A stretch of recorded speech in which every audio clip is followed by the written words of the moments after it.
Hello, everybody. It's always a difficult task to be the last speaker before the lunch break, but as I've experienced, you're a really tough audience, and I hope to do my best to bring you through my presentation on a very certain field of public diplomacy that has some overlappings with cultural diplomacy. So my speech today is dedicated to science diplomacy, and I have a special focus on scientists and scholars within these governmental activities. So probably all of you have at least heard about the term science diplomacy.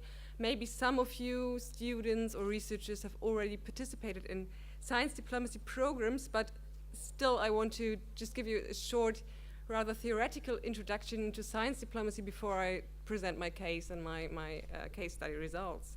So, to make it easy for me, I want to start with some pictures on showing examples of science diplomacy. So you see, for instance, the Canadian Minister of State. I don't know the name, maybe you know it, Gustavo?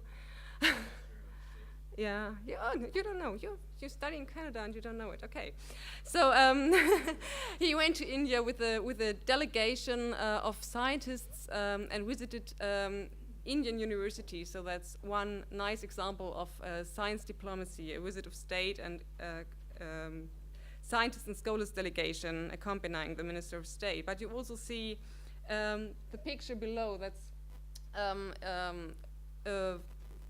important Chinese politician who has given international science awards to international scientists. So also that is one example for science diplomacy, science awards, for instance. And you all know probably institutions such as the Fulbright Foundation, or maybe also the Japan Society for the Promotion of Sciences, who run exchange programs and fund scholars to go abroad. And of course, you all, being in Germany, know our Chancellor Angela Merkel and the former Minister of Education and Research, Annette Schawan, who for instance, opened a popular science exhibition in India. It was a train going around India and showing German science. So these are just some examples, and from these examples you can see that many Western countries, but also emerging economies, now have strategically applied science and technology to its foreign policies. And overall, especially in these Western countries, science diplomacy is regarded as a promising entry point to international relations, as Lert and Turakian, two American science diplomats, or science diplomacy officials call it. So what you also could see from the examples is that science diplomacy is no homogeneous field. It's a very heterogeneous field of foreign affairs, which shows a variety of strategies, a variety of objectives, very different organizations operating in this field, and also very different instruments. So if we want to systemize all that a little bit, you could say that there are at least three different perspectives on science diplomacy. You have science in diplomacy, you have scientists and scholars that advise politicians in their international policy decisions. You have science for diplomacy, so that's maybe one point where it comes very close to cultural diplomacy, because scientists are sent abroad to act as representatives for national purposes. And you have diplomacy for science, so you have international relations that foster science policies. And if you want to map measures and instruments of science diplomacy, you also can see three different areas. You have legislative measures, so think of supranational agreements, think of binational agreements, like in Germany you have the so-called WTZ agreements, so agreements for scientific and technological cooperation, and I think Germany has these agreements with most of the countries in the world. You have institutional measures, think again of the Fulbright Foundation, think of the German Academic Exchange Service, and so on. So institutes are developed and institutionalized to foster academic exchange. And you also have a field that I call strategic communication. So you have exchange programs where people meet and communicate strategically, so with a political background, but also you have big communication campaigns and so on and so on. So you see it's a very wide field, but it has a common denominator, which is that all programs depend on the participation of scholars. So since I'm a researcher, for me it's interesting to see how this point has been treated in research before. And when I started my project, I found that there hardly is anything done on this point. How do scholars experience and evaluate science communication? So overall, the whole field is not very well established, but especially this aspect, how scholars view the whole field is underdeveloped in my opinion. So there are only some assumptions that are not so very surprising. So one assumption is that the modes of orientation and social interaction between scientists and politicians differ, and that this makes the cooperation difficult. But also that the effects of collaboration depend on the nature of funding and support that scholars receive. But overall, we have a lack of empirical evidence. So we all know that scholars are busy people. So why should they participate in science diplomacy initiatives? What do they expect from the cooperations, and what is their outcome? And also, are there any objections or constraints regarding science diplomacy? These have been my leading questions when running the project. So I just want to give you a short overview of the case study that I selected, and that fits very well in the conference program because it is a case from Germany. It is an initiative called Promoting Innovation and Research in Germany that was started in 2007 by the German Federal Ministry of Education and Research. And its objective is to foster international cooperation, to promote foreign research and technology investment in Germany, and to attract highly skilled researchers to Germany. So if you want to have more information on this, you can also check the website researchingermany.de. This initiative combines very different instruments, but one core instrument is the conduction of international communication campaigns. Until now, there have been 7 campaigns of 18-month length that have focused on certain target regions, so Korea, India, Brazil, Russia, and further countries. And all of these campaigns are dedicated to technological areas, so medical technologies, production technologies, green technologies, and nanotechnologies. And this copes with a so-called high-tech strategy of the federal government in Germany. So you see also the budget per campaign. This is not much money, 5 million euros, but you have to see that it's only the money for one campaign and not for the overall initiative. I don't have a number present, so sorry for that.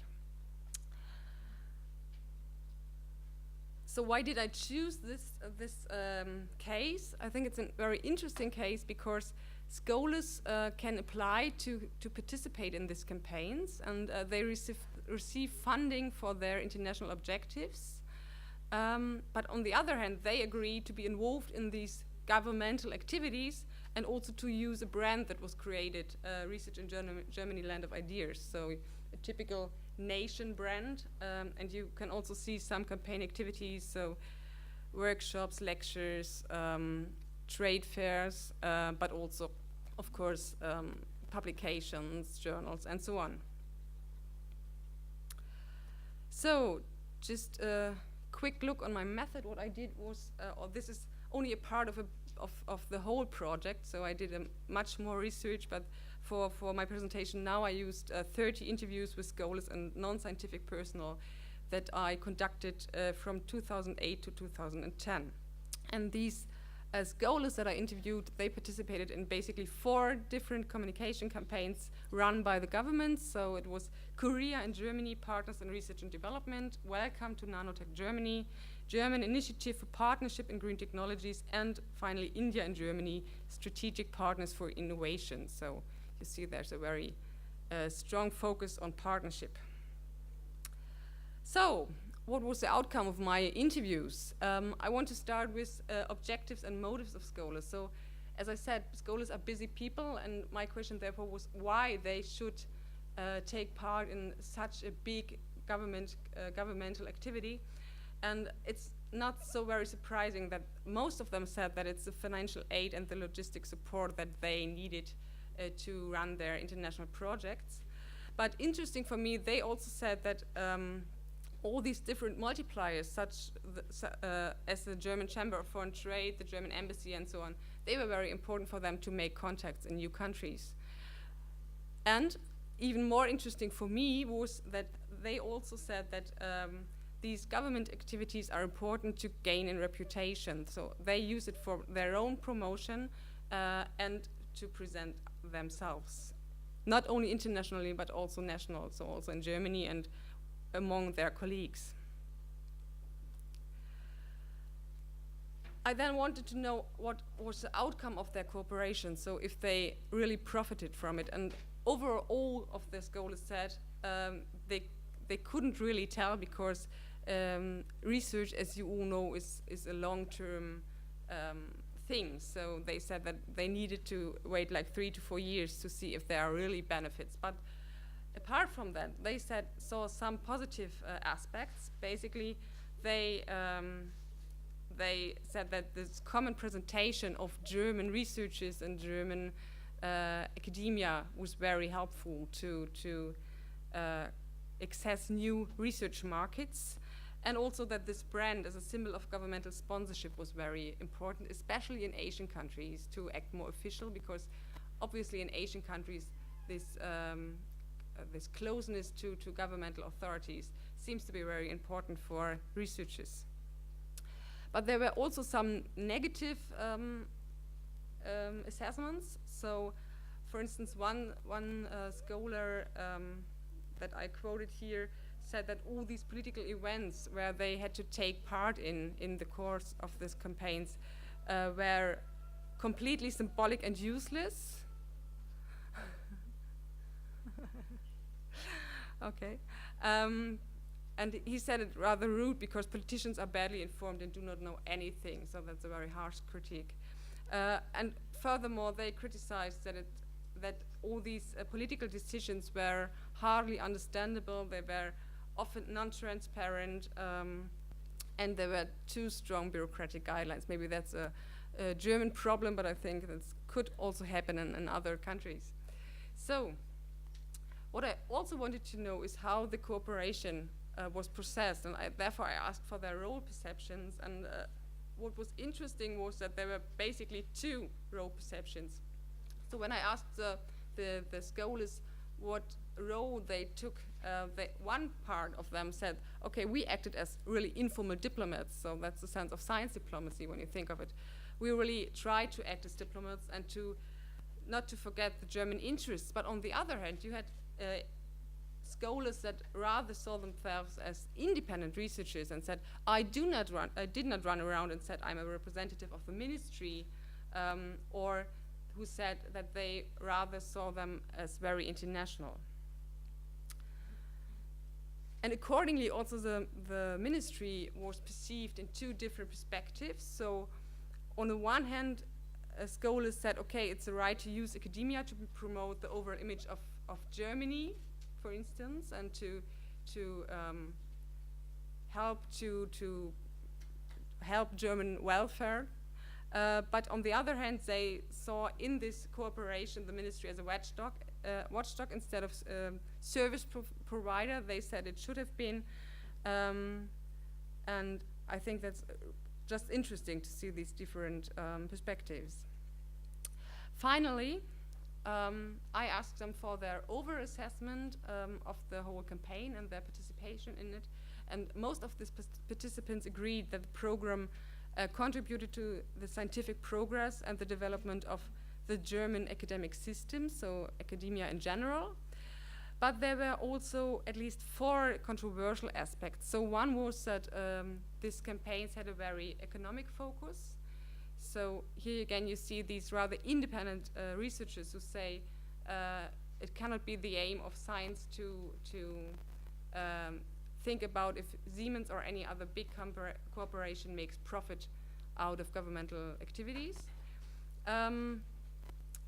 then there was one concern that I think is very, very typical to Western and developed countries. That was the fear of loss in know-how. So one scholar said, we are not paid by development aid. Another critical aspect was the very national focus of the whole thing, because scholars said that academic exchange needs to have a mutual level, and it cannot be that Germany just wants to present themselves but doesn't foster mutual exchange. And the final question was how sustainable the whole campaign and the whole activity could be. So if you put it in a nutshell, you could say that German scientists use science diplomacy activities strategically, that politics and science can indeed be uneasy partners because they just don't fit together. You can also say from a political perspective that the willingness of scholars to contribute to political objectives cannot be taken for granted. And finally, there are at least two role models that I want to visualize with Neil Armstrong, so one of the biggest researchers of the moon, probably. So you have these two role models. You have diplomacy. You have on the one hand diplomacy for science. So you have scholars that want to have their interests proceeded, and they see themselves as independents. But you have on the other hand scientists that really say, okay, I'm a national representative, I'm a German diplomat, and they see themselves as responsible, so I have called it. So you have succeeded to survive. Thanks for your attention. My name is Iman, and I would like to... Hello, it's here. Ah, okay. Could you just please go back with the slides, the one before?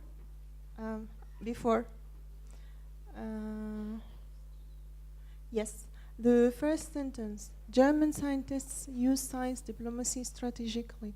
Well, I believe, from what I understand from your presentation, it's not German scientists, it's actually the German, German enterprises, no? Like Siemens or whatever. It's, I think it's more about business, not about science, no? So why did you choose the word scientist? I don't think it fits. I think it's about business, no? No. So the whole initiative is run by the German Federal Ministry of Education and Research, yes. And you are right that the economic aspects in the whole program are yes, because rather you strong. mentioned, yeah, yes, sorry, yes. Because but you mentioned the process of watchdog, and so I believe what I understood, it's really about business. It's about protecting business, no? Jein.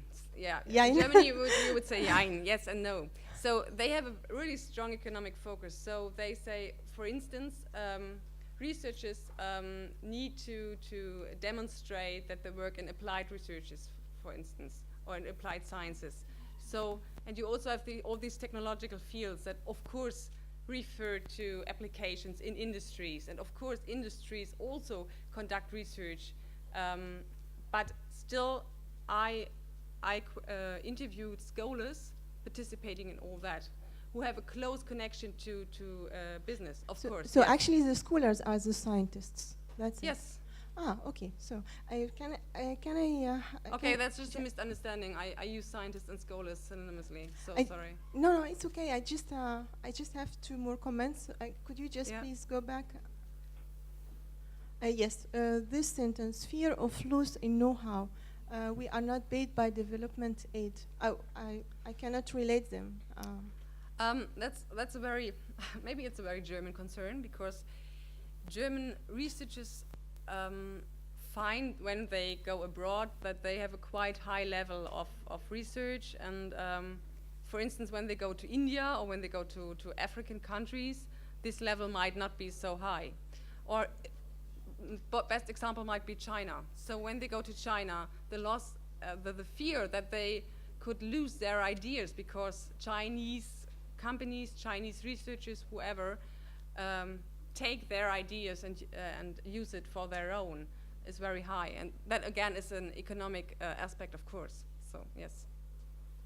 Okay, my last question is, why do you think the relation or they concentrate on countries? Maybe we can just go on in the break, because we should like to provide opportunity for other people also to just very fast, please, because I need this for my article. I just want to know, why do you think they concentrate on countries like India, Brazil, and Korea, while actually when you want to more foreign investments in your country as Germany, because this is the purpose of the whole process, you should concentrate on rich countries. So, but I see the name of any rich countries. It's the so-called BRICS countries, and that's a political strategy that is behind that, that you focus on developing and emerging countries. And here again, you have an economic focus, of course. It's about having new markets and so on, and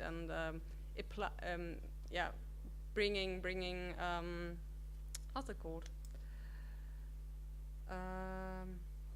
So in America, when you go to the US, you don't find companies, here's the company again, that need new solutions for whatever, and who don't go to American universities.